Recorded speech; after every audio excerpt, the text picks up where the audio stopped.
Hello and welcome to the Happiness Is podcast with me, your host, Bruce Aitchison from Happiness is Egg-Shaped. And the power of the podcast was brought forward to me last week when I got a phone call from a former Scotland international, a man who I've never actually met, but I've admired, I've watched, I've sat at Murrayfield and seen him play for Scotland. And I remember his one and only try for his country. And although he didn't really look happy, you knew he was pretty proud that he crossed the whitewash and scored his first try against Ireland for Scotland.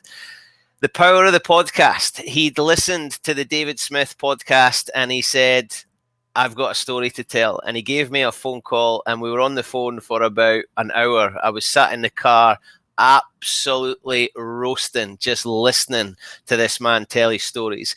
A Scotland international, a very, very successful businessman, and I have to tell you a secret, I'm a little bit scared because he's an angry, aggressive, full throttle former rugby hooker. And I was a standoff who didn't like contact. So we're going to see how this goes because he's intimidating me through the screen. So to keep him waiting no longer, please welcome the one and the only Mr. Kevin McKenzie. Hello, sir.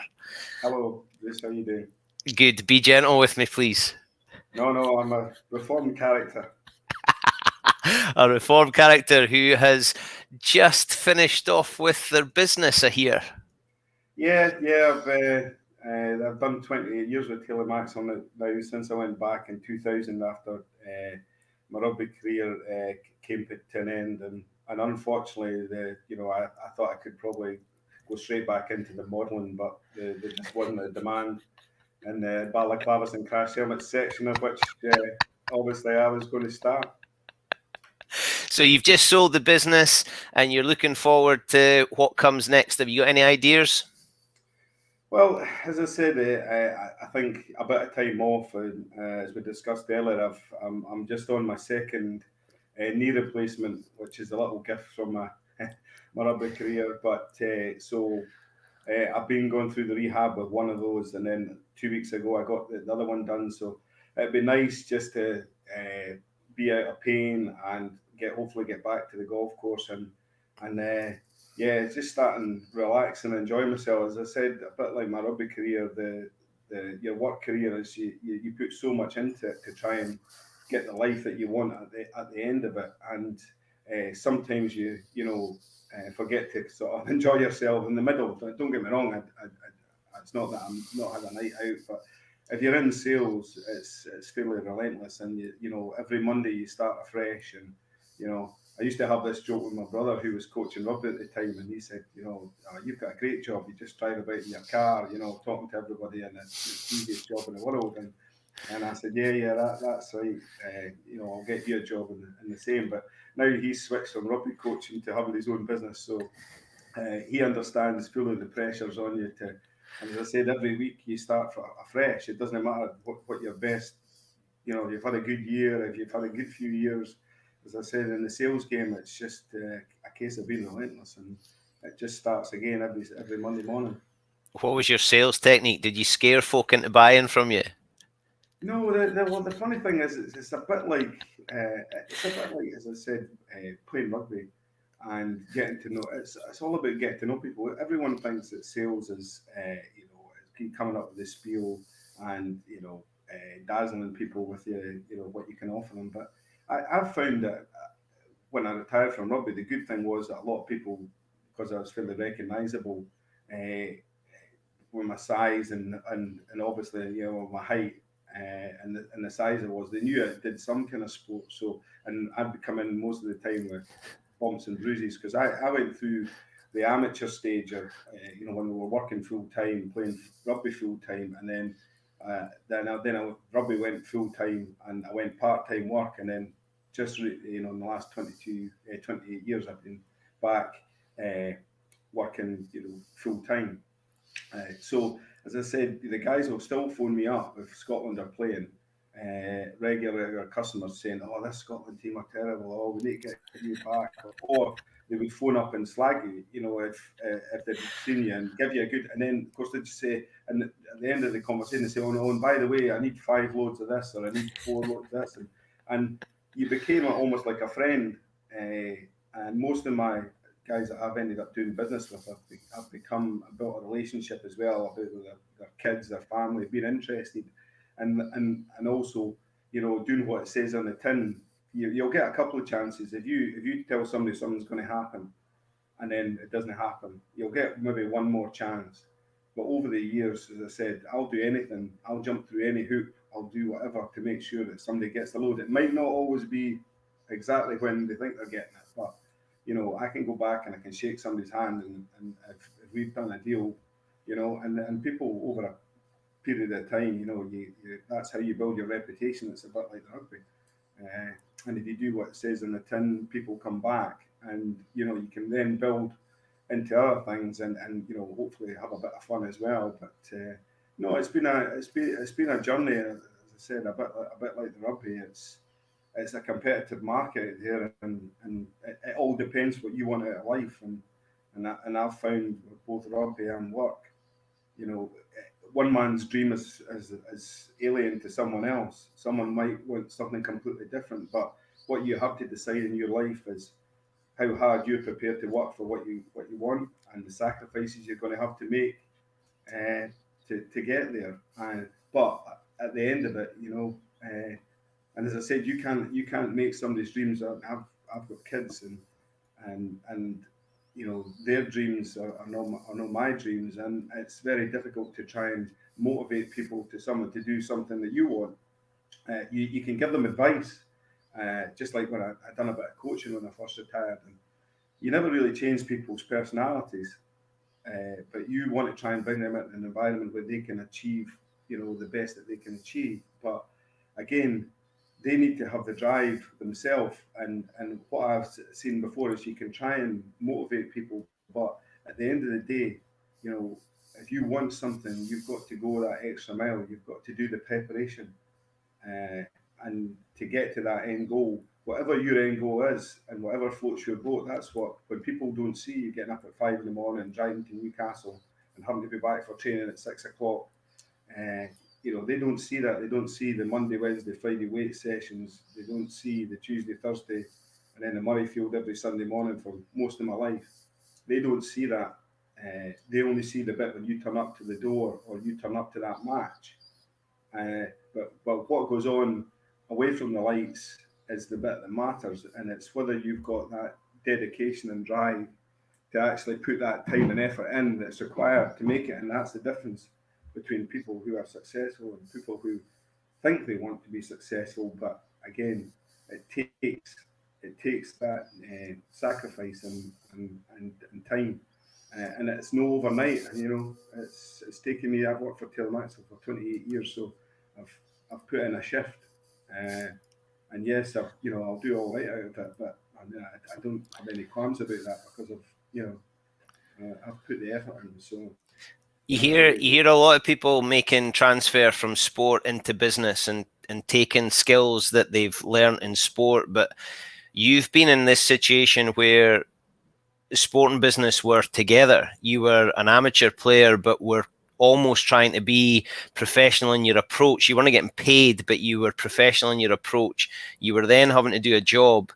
You then become a full-time rugby player and you know, we've spoken about this before, and hopefully we'll go on to speak about this during the pod, that nobody actually knew what a professional was. It was being made up as folk went along. You then finish your rugby career and you go back into this professional environment where you've obviously worked hard and become incredibly successful. The longer I do these podcasts, the more I find the person that's sitting on the other side of the screen is a product of the journey they've been through. Let's go right the way back. I mean, rugby for you must have been quite an alien environment to pick up from where you came from. Well, if I just say that I'm not here to say that, you know, that I had I grew up and had a wonderful childhood, but you know, I grew up on a council estate in Dunblane, and when I was a 5-year-old, the walk to the shops through George Street Park was quite a daunting experience, and I knew I wanted out of there. Now, as I said, I'm a sort of product of somebody else's vision. Somebody at Stirling County, two guys at Stirling County had this vision when they got into Division 7 to invent mini rugby. And this mini rugby was invented the year before that I actually took it up. So it was like the second year. And what their vision was to go to schools like Dunblane, the Ratloch, Plean, all the sort of mining villages and around Stirling, and give people a chance at 7-year-old to go and play rugby. So luckily, a few friends who I'm still friends with to this day, 5 or 6 of us all went along. Robbie Smith, Martin Robertson, myself, David Malcolm, like just a group of guys from Dunblane that I didn't even know what rugby was. I had no idea. And in those days, I had been to Butlins twice on my holidays. That was as far as I had travelled. And then my first day at rugby, I went in and, I'm running about, and we really, really enjoyed the time, and it was good fun. And then we got a Stirling County strip, and the guys just encouraged us. And as I said, we went at that time. It was 7 to 12-year-old, and then 12 to 14 on a Sunday, and then obviously there was the under 18s to go to. So really, from that moment, my life changed. I didn't know at that time that I was entering into this brotherhood that would look after me and change my life. At the time, it wasn't this life-changing thing. I just, rugby was my vehicle, and I could see a way out of what the life that I was in. And my mum and dad, my dad worked for the council. My mum was a cook at an old people's home, and I didn't think about travel or getting away. I didn't think rugby would bring me that. But going along, and as I said, we started winning quite a lot of tournaments, and we got into this mentality that we thought we were the best. Right now, we were only 7 to 8-year-old, but we thought this was always the way. We didn't know about the politics and what rugby had been, mainly private school and heavy, Edinburgh and the borders, because this was a completely new thing in Stirling. So, as I said, guys like George Graham from Ratloch had never, went near a rugby club. Ian Jardine from Plean, Kenny Logan was a farmer, going to Wallace High School. So somebody just gave us this chance. And then when we started winning, we started bonding, and we thought, we quite like this. And then, very soon after that, I met Hamish Logan, who was Ali's brother, and he was playing for West at the time. And he always said to me, "Oh, listen, you're going to play for Scotland." And I was just a wee guy at the time, but for someone to come up and say that to you, it was incredible. And I thought, maybe I can, because we were beating everybody at Royal High tournaments and all the big sort of tournaments. Cambuslang were another team that really got into the mini rugby, and it was fantastic. So we had a bond. And also, it sounds funny, but I was going about with quite a bad crowd in my age group, and Robbie and Martin and the other guys were a year older than me. And as soon as I was starting going to the rugby, obviously I was, going along more with them and spending more time with them, and it took me out the environment I was in, and they sort of looked after me. And then when the other ones that I was mucking about with, they weren't too happy, but because I was in this group, that was me part of, the rugby scene, if you like. And also because we were doing quite physical activity, we were all getting stronger and fitter, and getting bigger. So for then on, I never had any issues going to the shop, or people actually just left us alone, because and also then the funny thing is that the turn of that is when we started getting successful and I started getting into the Scottish schools and stuff, the guys from Dunblane all loved it. If I was going to Dunblane, they'd say, "Oh, well done, it's really good to see you getting on," and they sort of followed my career. So it wasn't that we fell out. I just went down a different path, and as I said, we went right through the whole Scottish schools. I was in the Scottish schools for 3 years, and I was captain under 21. So I've been through the full rugby sort of program, if you like. And as I said, I was just lucky that somebody had this vision at Stirling. And then, of course, when we got to the under 18s, we were coming out the under 18s, and we were going, we win everything, right? We don't lose to Melrose. We don't lose to Watsonians. The big clubs and the establishment didn't mean anything to us, because we actually were used to winning. And we built up this sort of we're against the world mentality, that we were underdogs, and that we were all going to work together. And again, because everyone was working together, and it was a real mix of different, cultures and people, and it was a brutal environment. And I tell you, you grow up quick when you come out of under 18s and you go into senior rugby. That's the biggest shock to the system. And then you realise that you're not as hard as you think you are, because you're dealing with real men. And then you start listening to people, guys like Brian Robertson. I was incredibly lucky. I had Brian Robertson and Eddie Pollock in the front row with me, big Stuart Hamilton behind me. So, I'd get them into probably more trouble than they would, When you got into Scotland squads, were there people that you looked at and thought they're ahead of me, or they're the real deal? Was there anyone that you looked at and you thought, right, they're now my target, I need to be better than them, or I've heard that they're doing that thing, so now I need to go and find that thing? No, I was already sort of a bit ahead of the game with that, because my Sunday school teacher, the guy called Dave Cross, sort of has always been my real guide on the moral front, and also he took a lot of interest in me when I was just a young guy, and we talked about this. And Arnold Schwarzenegger was my hero, and I used to I'd get bodybuilding monthly every month, and Arnold would be going to the Olympias and such things, and I just loved the fact that he used to say there was 24 hours in a day and you only sleep 8, so you've got the rest of the time to train, and he said it took 5 hours a day for him to become what he became. And I sort of, Dave and I just came up with a program. We went to the QV school, got a wee gym, and he got me starting powerlifting. And this was at a time, where nobody was doing weights. Some of the guys would maybe be doing a bit of training, but nobody was doing. He was full blown into powerlifting, squatting, deadlifting, bench press. And I was 12-year-old, and as I said, when I played for the under 18s, I was 9 stone 9. In the under 15s, and then in the under 21s, I was nearly 16 stone. So the transformation I can see in the pictures, in the under 15 picture, I've got this like tiny wee neck, and then by the time I got to the under 21s, I was, there was, even when I was going to the Scotland sessions, I was looking at the physicality of some of the guys and going, I'm not saying I'm in a different league, but strength wise, I'm not saying I was a better rugby player, but conditioning wise and power wise, I had been putting in the Monday, Wednesday, Friday sessions every night for 8 years, 9 years. So I was, and again, as I was saying, that gives you the confidence that you can compete even if you're a wee guy.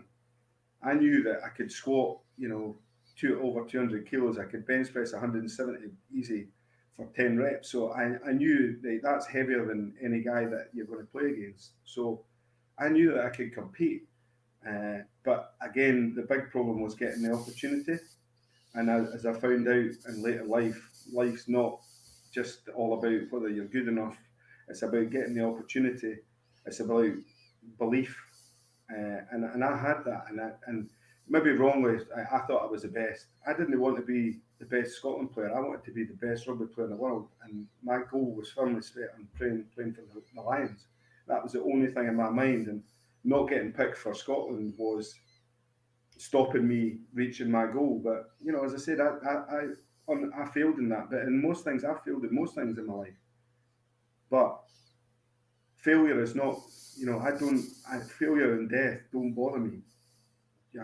Just the two things don't bother me, because I would rather die trying to do something than walk away and have it on my mind for the rest of my life. So, as I said, going on to other things, I'm in a good place. Rugby and me, I absolutely love rugby now. I didn't at the time because I was so much in it that I was getting frustrated, and I was. So is some of that because you were the wee guy from the wee place? Were you trying to put forward a persona that you thought was the right one, or just it was what you'd become? It was what the situation had created. I think in my position, you're always going to be aggressive, right? Now, I try and explain it to people, saying, there's some people that will take things to a certain level, right? But there's a line that they won't cross, right? I wasn't a very good artist, right? So that line didn't exist for me. I would do whatever, ever I had to do, and that involved brutality, playing rugby.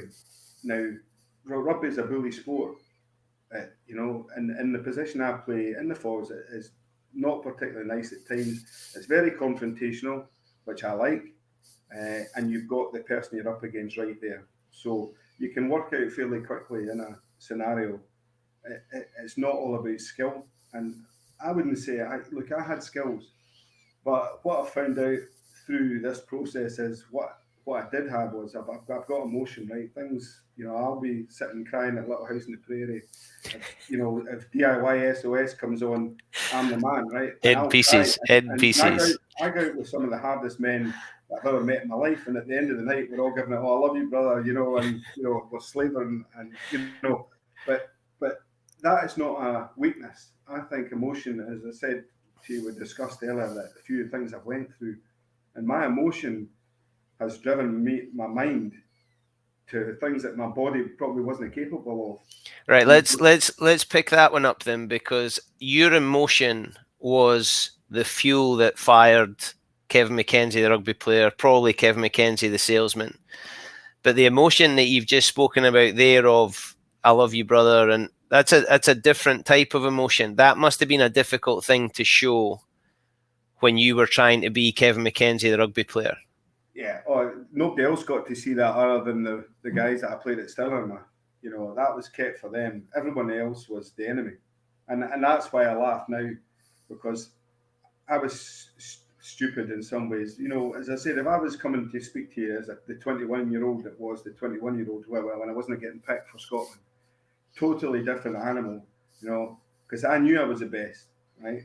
And I knew I should have been there, and there was politics and different things in the way, but I just refused to accept that was right, and I had to wait my time. But eventually, I just put more and more focus into my training and stuff like that. But again, I'd go to games, play against somebody like Melrose or whatever, no speak to anyone after the game.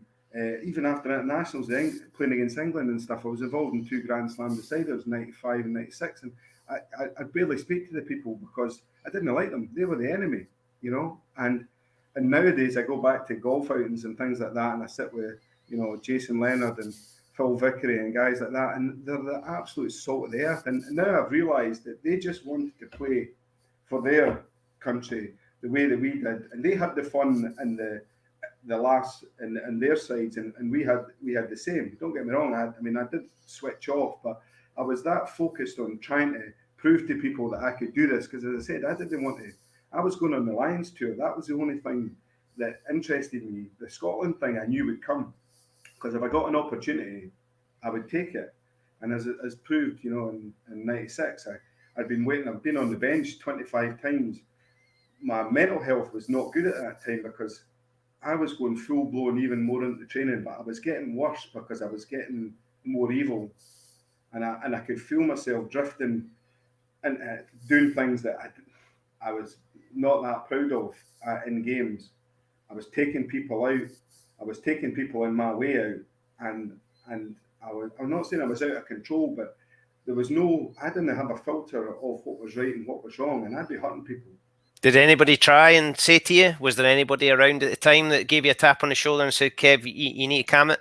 No, there was no such thing as mental health in those days. You just get into. I just went and trained harder, and went out running around. A Sunday night after I'd trained all week, out running. 11, 12 at night. Running around Dunblane punching trees, and I probably was. I'd had enough by this time of the establishment, and all the excuses about why they couldn't pick me because I'm too small. I'd played against Sean Fitzpatrick, the best hooker in the world, and he came out and went, "Oh, where's this guy been?" And I'm saying he's been sitting on the bench 25 times, and in '95, I'd come to the end of the World Cup. I went to the World Cup, played the opening game, won 100-0, and then sat on the bench 6 times, and there was guys playing that, as I said, I had trained that year for the World Cup, like relentlessly. And I'm just sitting looking at a picture on the wall actually, and I was in the best shape of my life in South Africa. The ground was hard. I was as fit and as powerful as I could ever be, in the best shape of my life, and I got one outing. I never got off the bench. I sat and watched us play against the All Blacks and John Olomu, and I'd love to have been on the park. But in those days, the guys wouldn't come off because they knew if you came off, somebody gave somebody else a chance. And there was this, the 15 and then the subs, if you like. We hadn't quite got into that integrated squad mentality that you would have now. So as I said, I was a wee bit. I got to the stage, of the 21, and then I'm thinking I should be getting capped, and then I didn't get my first cap till I was 26. So my best years had probably gone, and that's sad because again, as I said, my goal was to be in the British Lions, and when you talked about 96, I came in 96 and Kenny Mellon had retired, and I scored a try in the opening game. It was unbelievable, and then I got voted forward of the tournament or something because we got to a Grand Slam decider. So they picked the 60 for the Lions, and I was going on that trip. I had filled the form out with my sizes and everything, and basically I just had extra small. Well, no, it was pretty good on the sizes because basically I was a 48-inch chest and just cut the trousers in half. So when you scored against Ireland, because everybody remembers that try. I'm not sure why, but I don't know if it was because it was you or. Could you enjoy it, or is it taking you a long time to enjoy it? I think if anyone's ever seen it, I get up and I absolutely sprint like a scalded cat all the way back to the halfway line. And the thing is that I was so excited and so exhilarated, I just didn't know what to do. And and all the NFL, they've all got their fancy handshakes and everything like that. I mean, it was just, I was absolutely startled, and I just sprinted by, and I look at it now and go, I used to come up with that. But it was just like an outpour of emotion because I'd been sitting on the bench, and it was funny at that time. Woody was on the bench for Ireland, and I was actually playing against Terry Kingston. At that time, Woody was not even in the frame for the Lions, and we had that Five Nations. As I say, we got to a Grand Slam decider, and then the next, it was coming through down to 97, and we were starting the Five Nations again. But the Lions tour was in the June, so the letters had went out to the first 60, saying on the performance of the previous Five Nations that you were in the squad. And so I basically thought it was down to basically that 4 games for me to get secure my Lions place. And then, as I say, I was booked to play against Wales on the 27th of January. Everything was going along swimmingly, and then to be fair, I'd got in the first test out in New Zealand, as I said, in '96. We played the Five Nations, and then we went on tour to New Zealand. And to go out to New Zealand as a young Scotsman was just incredible. I mean, and to play, at Eden Park and the House of Pain down in Dunedin, and to face the Haka. And I mean, to be honest, that was, to me, I call it my year in heaven. But it was Stirling County had won and it was really 2 seasons, but 95, 96, Stirling had won the first division, which was an incredible journey with all my pals that had come right up through the minis. And to actually lift that trophy and prove that, it could be done was amazing. And then to get picked, playing all the Grand Slam decider and get to, that game. And then next thing we're off to New Zealand. And I'm like, I'm going to be standing at Eden Park. And if you went through that All Blacks team, it was incredible. I mean, the back three was Jeff Wilson, John Olomu, and Christian Cullen. I mean, so we talk That's about decent. It's decent. The ball, and I mean Frank Bunce was playing. You in the forwards, it was Oliver Brown, Fitzpatrick, Craig Dowd, Ian Jones, Michael Jones, Josh Cronfeld, Zinzan Brook. I'm just so happy I'm there. And then people are saying, "Oh, but they're doing the hack." I'm going, "Yeah, they're doing it for me. This is for me. I've earned this. They're going to do this for me, and I'm going to love it. I'm just going to stand and take it all in." And that was an amazing year for me. Just So did that make all the 5 years previous where you were hacked off worth it? Honestly, I'd forgotten about it. It's amazing how quickly you forget hardship and all the training and all the badness. It was as if it had been, and everyone, you know, was kind of, I made friends by this time with a lot of people in the Scotland team. I'd begin to realise that just because Craig Chalmers and Doddy played for Melrose, that they were still actually nice people. But I mean, that's a learning process. And as I said, for just a quick story, but Chick was hated in Stirling because he was like the leader. He was like the leader. Chick loved being hated everywhere. They hated him. The crowd, you know, had a special sort of, you know, group that just gave him abuse the whole time. And I remember Jimmy McLaren stood on him and whatever and got him off the park. And it, you know, and for ages and ages, like, Chick and I just didn't see eye to eye. And then we were at the Hong Kong Football Club once, the Sevens, and I'm in the toilet, and then in walks Craig, and I just went, oh no. And I turned around and I looked and I said, right, are we rolling about the tiles or are we going for a beer? And he says, oh, I think we'll go for a beer, eh? And that was it. You know, I've had a fantastic friendship with him. And also, Craig was a trainer, and I appreciated, you know, being close to him when you were playing with him and stuff. You realised, you know, okay, he had an arrogance about him, which I probably would be labelled with, but that's born out of the physical training that he did and the work that he put in off the park. And you know you could always count him as well. He was he would always be in there. And it took me a wee while, you know, for us to bond, because we're one of that dissimilar really in a lot of ways. And so yeah, I think Chick will come up and play golf, and Brian Redpath, and obviously Doddy and the rest of the guys, and that was a lesson for me, I think, as we'll go on and talk about later, when I went through a bit of adversity in life. You know, when you that's when you need your pals, and that's when you realise that there's more to life than rugby. So if you saw somebody now at Stirling County, or you were at a game and you saw somebody behaving the way you were, yeah. So maybe what I'm saying to you is, what would you say to 23-year-old Kevin McKenzie? A lot of the stuff that it's a bit like the cycling and drugs and things like that. What was acceptable then is totally unacceptable now. Rugby is now a physical sport, right? And guys are training, you know, and the weights. So it's probably a harder game in a lot of ways. But the level of violence in the forwards, was fairly brutal in those days. But even at club rugby. So you either fought your way, or I'm afraid you got bullied, and if somebody's bullying you, you know, you're just getting dominated, and that was kind of the way it was, and so it's a game fit for today, but the funny thing is that I always seem to I bump into people now, and the worse I was, or the more, you know, sort of respect, if you like, that we had for each other.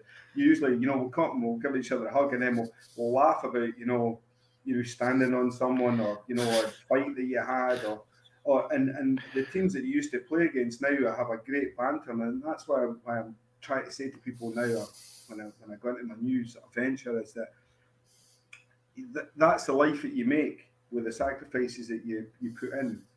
And now I'm having great fun now, bumping into people when I'm playing golf, you know, that I used to play against, and other internationalists. You know, maybe just standing at the airport, and the next thing Jeremy Guskett will come up and tap you on the shoulder and say, "All right, man, how you doing? But you playing golf?" And you're like, you know, Zinzan Brook, and I had a great night up at Loch Lomond, and, you know, he came up to me the next morning, and he shook my hand and he said, "Okay, I had a great night last night." And when he went away, I had to take a minute. I'm on the phone to my wife saying, "Zinzan, look, this guy's like superhero. My name's on the list, right, which I'm very proud of. But these guys are on a different level. I was never, you know, I played against them, and I got into the arena, but I never felt as if, you know, I was just trying to get Kevin McKenzie on the list to satisfy my own, you know, because, as I said, if I hadn't eventually hung in there and got my caps, the life I lead now would be, I don't know, emotionally or whatever, because that's it. Although I'm more than that. I'm sort of Kevin McKenzie in my mind, a rugby player, and if I hadn't got the caps and hung in there till 6 years after when I probably should have got them, and eventually got had this year where we went away and I got selected for the Lions and was in the at least to be talked about. And no talking about he's 5'6" or his temperament, whatever. They were talking about me being, a starter. Like just even to be in that equation for me is because all I ever wanted was other people to think I was good.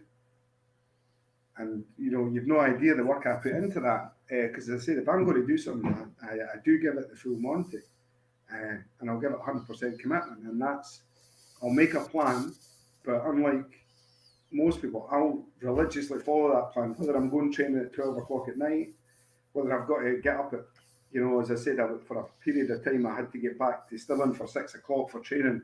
So anytime I was doing business, I had to leave at 4 and 5 in the morning to get to Newcastle because it was a 3-hour journey back up.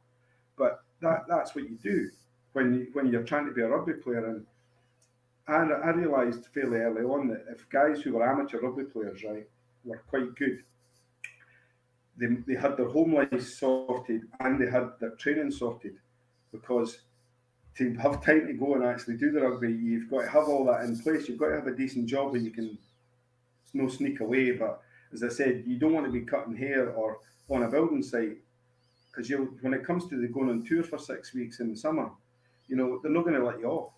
Like, so you to become an amateur international rugby player, you've got to get yourself into a job where you can fit the rugby in and balance the two and try and go forward. And as I said, when I then became a full-time professional, I had so much time. I actually had to go back and do a bit of work because my life wasn't I had been juggling both. As I said, the normal day for 10 years was Monday, Wednesday, Friday weights religiously, right? No exception, whatever time it was. Tuesday, Thursday, rugby club training.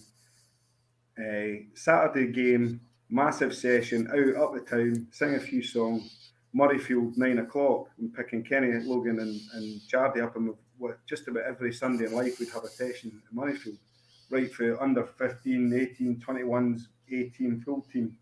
That was, you'd be 5 hours at Murrayfield, getting Jim Telford pushing concrete blocks and, getting absolutely beasted after you'd had a full session and usually a right good kick at the ball on the night out as well.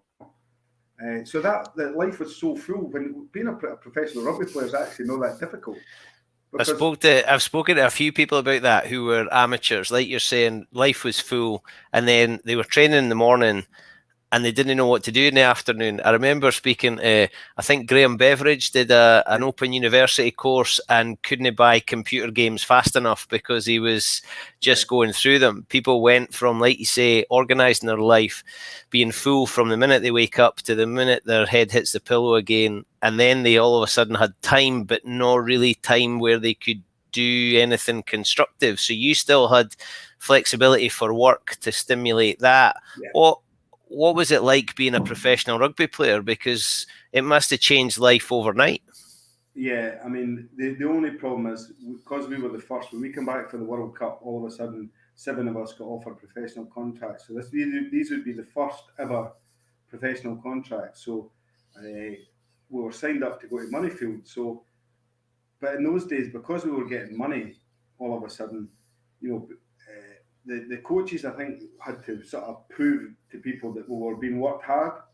So we trained out the back at Murrayfield on the car park, which is quite a solid surface because it's got the concrete underneath it. And I think that's why most of us have got repetitive strain injuries. I mean, I've had my Achilles done. I had 3 knee operations. I've had 2 knee replacements. Because we were doing 2-minute runs and things like that, training every day, for 4 or 5 hours. This was before the days of training like an athlete. We were being sort of almost beasted because all of a sudden we were getting money and, people were thinking, oh, well, they've got to be training and they've got to be doing this. And they said, well, we're already pretty fit. because most of the guys were doing quite a lot of training as it was. But it just for that period of time, I think there's a lot of people from that era now, new hips. I know that just everyone I know, my friends that played at that time, have had some kind of joint replacement, because the body's not meant for that level of continual, abuse. And also, I'd be probably the lightest guy because I'm quite small. I would be nearly 16 stone, but running down those hard pitches constantly, at that weight. But imagine, guys like Peter Walton, or guys who were big, and a lot of the props as well. And then we'd be doing fitness testing on the track, and the fitness guys always had to get all their data and stuff like that. So I remember doing a 100-meter test on the track at Murrayfield on the Monday after playing Australia on the Saturday, and I could hardly feel my legs. And Dave McLean said, "No, we need to get your results. You've not done your results for the 100-meter weight test." And I'm like, "You're having a laugh." Like my legs are still swollen up for the squatting and the running about, and also obviously a full game. And we're doing fitness on the Monday, doing a 100-meter bleep test. Thankfully now there's a more sort of professional, and I think guys, it's less is more. They'll be doing speed endurance, they'll be doing high intensity sessions in the gym an hour, powerlifting. I mean, as I say, some of the guys even in the Super 6 and stuff, some of the weights that they're doing now is incredible. So as I said, it's a different game, but back in the day, you basically sorted everything out between yourselves. The referees, there was not even touch judges, so the touch judge wouldn't interfere in anything. So what went on in the park went on, and you sorted it out between yourself. And as I said, it was, I'm not saying it was kill or be killed, but it was a fairly tough environment. And if you showed any weakness, especially as I said, if you're playing against South Africa, New Zealand, Australia, you just can't show any weakness. So you've got to have this persona. But as I said to people, it's all in the preparation. My coach keeps drumming it into me, poor preparation means piss poor performance. And that's when we move through my life. So I'm not turning up to play the All Blacks hoping I have a good game. I'm standing in that lineup watching John Olomu and the guys like Sinzan, Book and that I'm playing against, and going, shit, thank God I've done my squats. I can squat. What can I squat? I can squat 220. I can leg press 300 kilos. If it comes to a fight, there's only two of us in the room, and I'm convincing myself, like, I'm absolutely bricking it, right? But I'm convincing myself, and I'm putting this face on, going, I'm the hardest man. I'm not worried about your All Blacks. And Jim Terflin was funny because at the training session, he said, look, we're concentrating on ourselves. We're not even worried about New Zealand. But they've got Lomu that wing, and they've got Colin at the back, and they go through the team, and we'd all be laughing under our breath, going, Christ, we've not got a chance, I always remember when we played against the A-team at New Anniesland, the changing rooms are on the same level. So when you open one door, you can see right across into the changing room.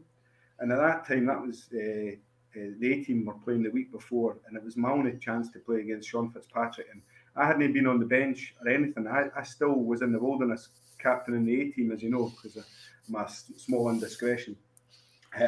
Cost me 4 years right enough, but anyway, so I was captain. We had a great mix that day of guys who had got to the top and were maybe just out the equation, and also some young guys like me who were bitter and twisted and wanted an opportunity. So anyway, so we're in the changing rooms, and at that time Inga the winger was playing for them. He had just come back from rugby league. So anyway, Kenny's Logan's playing, and he opened the door and he went, Jesus Christ, Kenny said, oh, wait, have a look at this, he said. That Craig Dowd some size. So I was like that. So of course I had opened the door, and I just happened to look across. And the next thing, Inga was taking his top off, right, and he had the six-pack, and he was the biggest thing I've ever seen. He was an absolute monster. And I went, Kenny, I said, that's no Craig Dowd. He said, that's who you're playing against. So Kenny gets all the tackle bags, right, and throws them against the door, and then he goes right up against the door, and he goes, oh, he says, Ed me, he says, I don't know about you, but he said, but I'm not going out there. And then I get behind the door, right? And if anyone had seen it, well, it was we were killing ourselves, because Like, that's how we sort of felt, because every time you looked across this door, you saw another one, and they were absolutely massive. And also with the black strips and everything, everyone's in awe of the All Blacks when you grow up as a kid, right? And I'm going out to play against Sean Fitzpatrick, and I've been training for this for 8 months. I said, I'm going to be as horrible as I can be to this guy. I said, he's the world number one, he's whatever. I said, but I'm just going to be horrible, and I'm going to give him. I'd been in my mind just going, every scrum, I'm going, it's me back.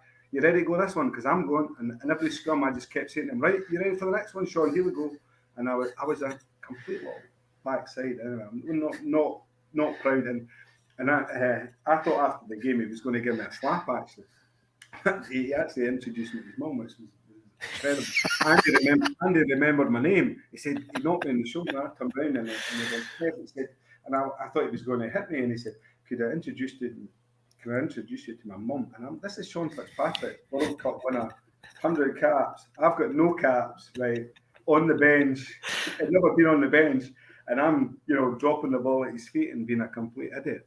But then after the game, he was brilliant in the press conference. He's going like, who's this guy? That was a nightmare. Where did he come from?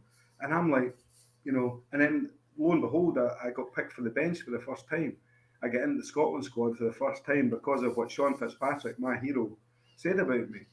And it wasn't, if he hadn't come out and probably said, like, this guy's reasonable or whatever, I might never have got that opportunity. So I owe a lot to him. And as I said, when I used to watch the Bledisloe Cup, it was always him against Phil Cairns, and that's what I wanted to be, and I wanted to be him.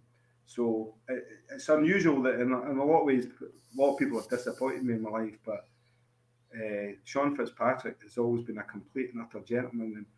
Class act. So you've gone through a dream year. You're looking towards the Lions. Then what happens?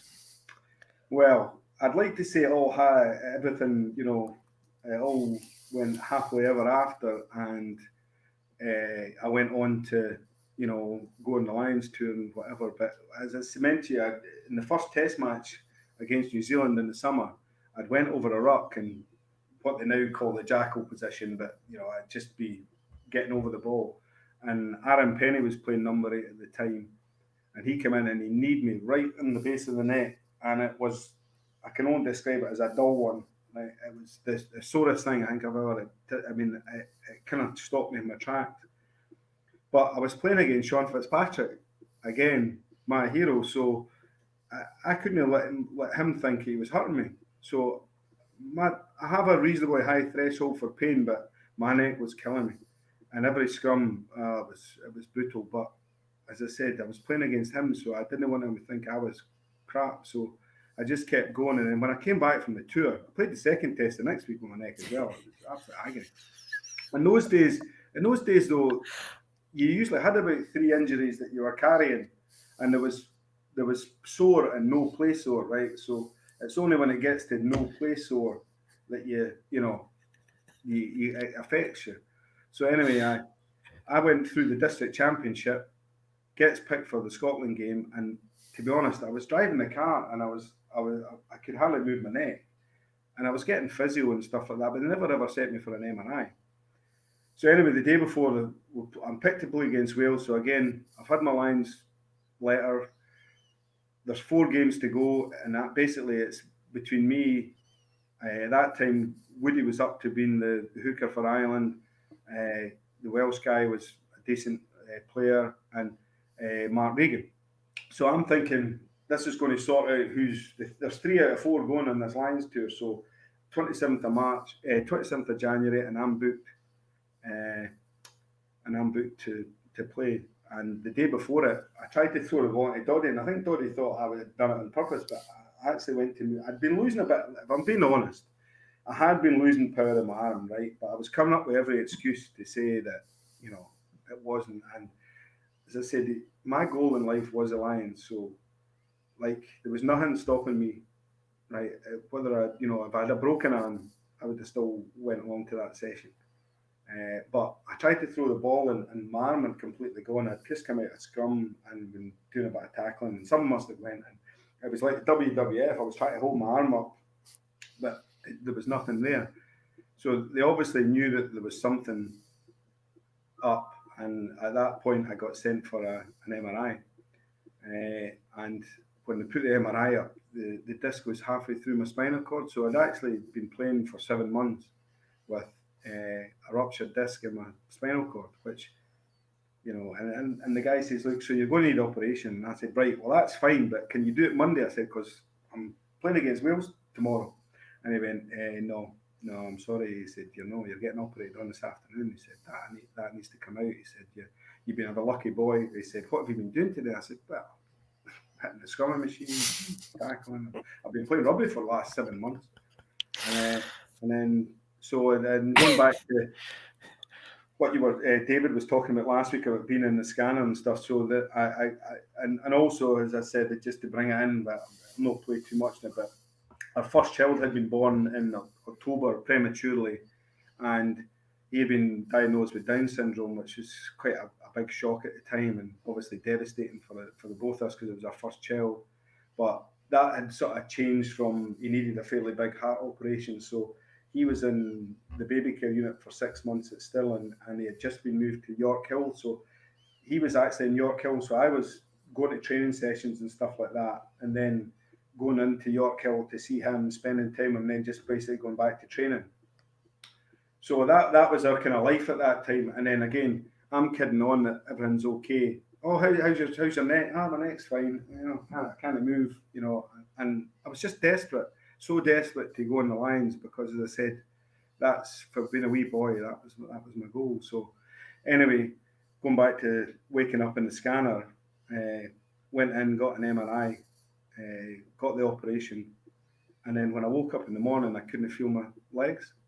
And so I panicked and I'm hitting all the buttons and stuff. And, the realization was that something had went wrong, that touched my spinal cord or something had, been damaged. And so, in that moment, I'm like, all my dreams just, came to an end. And I'm in one hospital. So my wife Fiona's having to go to see Ross in York Hill. And I'm in this hospital, supposed to be getting out, a couple of days. And I ended up being 2-3 weeks. But it was apparent that things weren't getting any better. And so I'm back in the scanner again, like Dave was talking about, in the, getting scans and different things. And it's a horrible noise, the thing going round. And you're going to yourself, like, am I going to walk again? Am I going to be able to have kids? Because basically from my waist, my chest sort of down, my thighs were all just like, it was as if somebody had tied a big harness. And I couldn't get any feeling. I could stand up if I locked my legs, but my proprioception and my bending my knees and my going up on my toes had completely gone. So I wasn't in that was not a good day. And then a few of the guys came in. When you're in a bad way, when all the boys piled in from to Murrayfield Hospital, because obviously this was like the Monday, and they came in. A few of the guys, wee Basil and Brian Redpath, and a few other guys came in to see me, and when they come in, and they're all usually, happy and go lucky, and then they take one look and they go, oh, you're not, I'll not swear, but you're not in a good way, are you? And I'm going, nah, I'm struggling here. And then that was for then on, I knew that the Lions thing was, that my dreams were gone. But to be honest, I had bigger things in my mind because Ross had to go through his operation and big heart operation and stuff. So I basically I wasn't getting any better. And so there was no point in me being just sitting in the hospital. So I discharged myself. And luckily, Ronald McDonald House were a charity that were set up, and they had a place at York Hill which families could stay. So we were thankful, and we've done a bit of work with that charity and stuff. And my boys done a few things for them as well. But they were fantastic because it meant we could stay through. So I just basically went through and stayed in York Hill. And then that was me from the January. For the next 2 months, that was life. I spent every day with them. And the funny thing was, as I said to you, the press were really nice. They couldn't have been more, but they kept saying, that his career's over and he's never going to walk and he's not going to play and he's not going on the Lions tour and he'll never play again. And I'm sitting reading this out to Ross going, what are they talking about? I said, I'm just looking after you. Once you get sorted, we get you all sorted, get you out here. I said, I'm going to be back playing rugby. I promise you, I'll play rugby. So that was my sort of, I didn't even worry about me. For the first time in a long time, I just put my sort of dreams and things, they were in a bag, gone, because there's no way I'm recovering in 3 months. The tour's in June, I can't stand up. So that was done. And then, as I said, that was life for the next 2 months. And then, unfortunately, on the 30th of March, we went home for the first weekend to get a change of clothes and stuff like that. And we got a phone call saying you need to come back. And came back, and they just said that, you know, it was the machine that was keeping them alive, and basically, you know, you're going to have to let them go. So that was a difficult period, but probably it was funny, but it was harder for my wife because obviously having to let somebody go and in your arms and stuff like that is pretty tough. But the thing is, and this is crazy, but and I'm not being selfish about it, but I've never been stronger in my mind. You know, I just said to myself, look, this is his journey's over, but I'm just starting. And I was convinced that I was going to go back. I was going to find somebody to help me, like I did before with, you know, with my Sunday school teacher and things. I'll go and I'll get somebody to help me, and I'll play. And everyone's going, don't be daft, and my dad's going to me. And that, again, I fell out with my dad, but I understand he's going to me. You don't have to prove anything to anyone. You don't have to do this, and you know, because they could see me falling over, and that was the problem. You know, once I got myself sort of a bit of training and stuff, I just didn't have any control over my legs, and if I was trying to stop quickly. So you know, did you need that target to cope with everything you'd been going through? The crazy thing is, and now I look back on it, right, and I don't know if Ross was sent to us for us to look after him, or he was sent to me to look after me. And that's the way I view it now. But because I've never been stronger in my mind. My mind was, and I've never been more confident in anything in my life. And like I said to you earlier, to me, the rugby thing, I know that I pushed it, right? And even when I was playing for the 7 months, I knew I was risking, you know, but I was prepared to risk whatever to get on that Lions tour. With him, I was prepared to do anything to make, you know, to fulfill. And the good thing was, there was a lot of people said I couldn't do it. And my dad said, John, you don't need to put yourself through this and whatever. And I picked him up against the wall and I said, look, this is when I need support. I didn't need, you know, you to be telling me I can't do it. I understand now why he was doing it, because he didn't want me to hurt myself. And he saw the nick I was in. But I've never been more set on anything. Or as I said, my mind was, and that's when anyone says they can't do anything, right? I was lying there and I couldn't even stand up. But I knew that I was going to get back and play rugby. And it took me a year and a half. And I went and I got somebody who was a pole vault coach, and we went away and found a venue, and I hid myself away like Rocky did in the movie. I hid myself away at Gravesmouth Stadium for nearly a year doing circuit training, and it started with just a bit of paper with A, B, C, and trying to get my feet, sitting in a seat, trying to get my feet to move when my mind wanted them. But anything's achievable. As I said, I came back, I got picked for the tour to Australia, and I ended up getting another 2 caps. I played both test matches. So people, you know, I don't dismiss what sort of people say about when they can't do things, and I'm not a great, you know, I've not really got time for them, because as I said, I don't come from a privileged background. I never went to a private school. I'm 5'6". Anything I've ever put on my body, I've worked to get it. And, you know, I ended up being paralysed and being able to come back from that low base to get back because I wanted it. I'm trying to work out, in the times we've spoken, which has only been a couple of times before this, and then you've come on, you've been really honest. I'm trying to work out if you loved rugby or if you needed rugby. I didn't love rugby. But you do now. I loved what rugby gave me, right? Because I wanted to be someone. I wanted my name on that list, right? regardless of whatever I had to do, my name was going to be on that list, right? And I achieved that. I wanted to be a British Lion, right? I failed, right? But see with rugby, I know, and if you ask any of my pals, anyone knew me, I gave it 100%, right? So failure is not failure when you've given some 100%, and I can completely rugby. I absolutely love it. I love meeting all the people now. Now I'm getting the life that I sacrificed at the time, because I can meet people and they respect me for what I've done, but also maybe I understand that they wanted to play for their club, and I'm a bit older, and I've got kids of my own and stuff like that, and I realised that some of the things I did were, but in those days that was the game, right? So you play the game you're in. It's a bit like the cycling and stuff like that. In the days of cycling, everyone was at it, but that was those days. It's not acceptable now.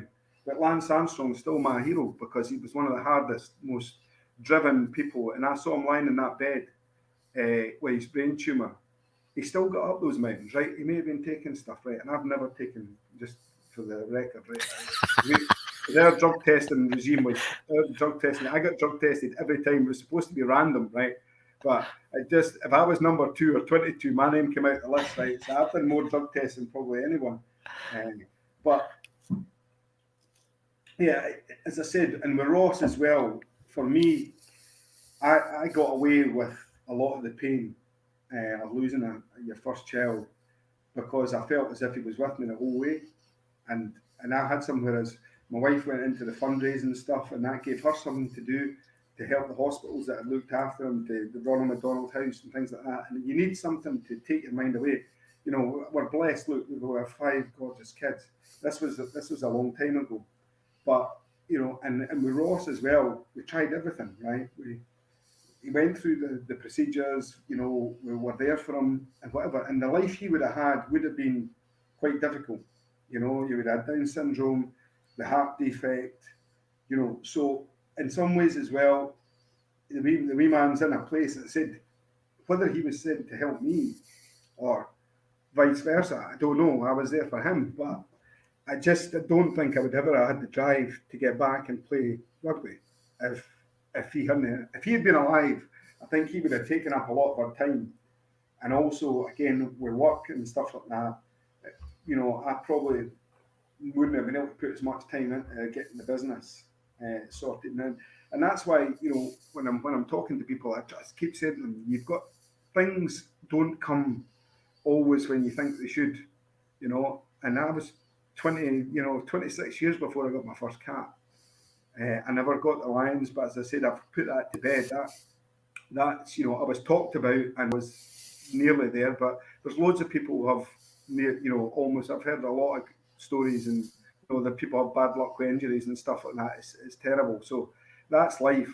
Rugby, and even with work now, I look back and I look 28 years religiously, look at those figures daily, wanting to be up there, wanting to be top. I mean, I've been pushing myself in the ground for a lot of years, and I sometimes say to myself, right, when does the fun start? And now I'm actually in quite a good place. I'm not as crazy as I used to be. I still feel as if I've got to go out cycling all the time, and do my stuff just in case, In case the call comes, in case Toonie needs you. In case I've got to give somebody a tanking, right? But and you've might have to protect your family or whatever. I mean, I don't think I'll ever be at peace, right? Because that's just me. As I said, I'm going to set up my new business and I'm going to go and do things. But, I feel as if I've got to go out and say to people, look, there's nothing, my kids, there's nothing that's off bounds about what they can achieve. You've got to set the goal high. The only thing that will limit your dreams, right, are your own mind. Not what anyone else thinks. People have affected my life. I didn't get selected, right? There was a bit of politics. There was a bit of cheating. There was there was other things that went on. But I stopped worrying about everybody else, and I just wanted to be the best version of me that I could be, right? The strongest, the fittest, the hardest, right?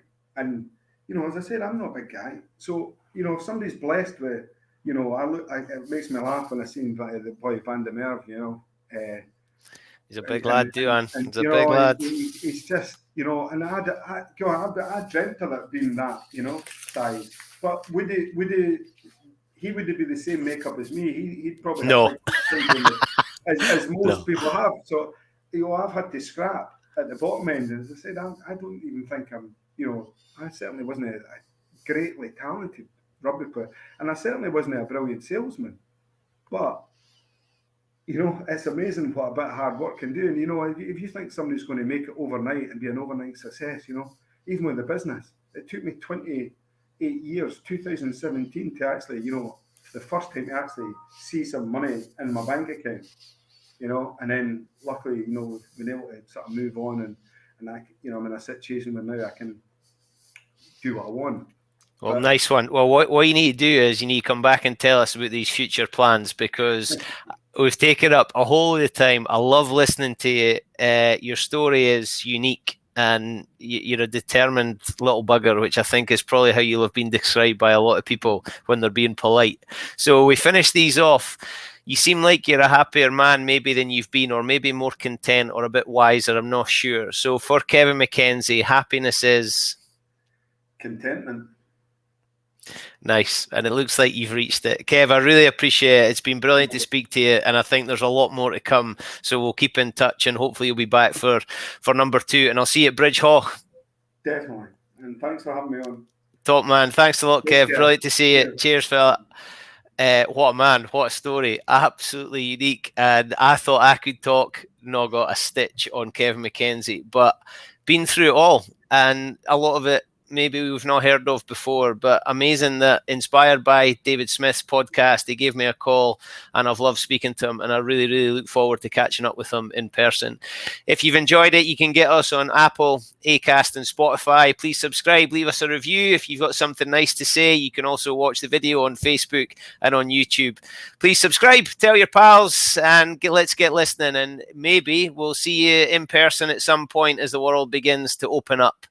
My name is Bruce Aitchison from the Happiness Is podcast, and my happiness is egg-shaped. I look forward to speaking to you all again very, very soon. Thank you.